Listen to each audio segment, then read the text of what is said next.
тапшырышалар окуябыз. Балалар, бүгін біз әдебиет сабағында шығарма жазамыз. Шығармамыздың тақырыбы менің арманым. Кәні айта қойыңыздаршы, кімнің арманы бар? Өскенде кім боламыз? Жақсы, мереке айта қойыңыз. Мен өскенде ұстаз болғым келеді. Жақсы, керемет. Дәптерімізді ашып жазамыз. Менің арманым.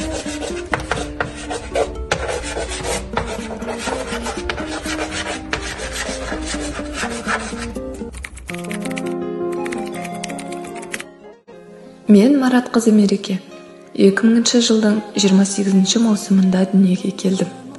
Қызылорда облысы Қазалы ауданының номері 24 орта мектебінен жалпы орта білімді тамамдадым.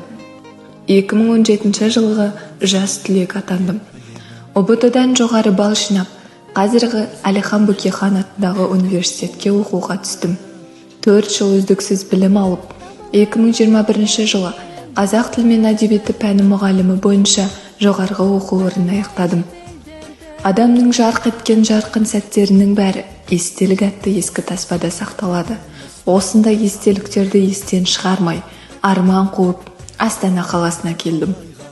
Менің арманым Әлихан Бөкейхан университетінен Әлихан Бөкейхан мектебіне алып келді.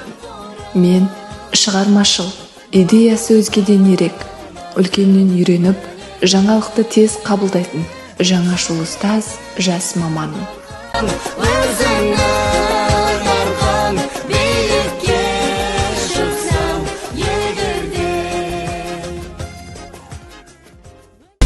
Мен жас маман осы мектепте, кеше келдім оқу бітіріп, енді дайынмын мен жұмысқа, еңбегіммен жетемін табысқа. Ой, солдама, барам қайда айтсаңға, жұмыста мен қашпаймын, бәрін істеп тастаймын. Тепсе темір үсетін, мен сондай бір динамит, күш дегенің тасып тұр, ұрып тұр ғой аппетит. Семинарға барам, жиналыстан қалмай, ашық сабақ өтем, көрнекілікпенен, субботникті қатырам, күнделікті толтырам, таң атпастан кешке дейін мектепте. Мен жас маман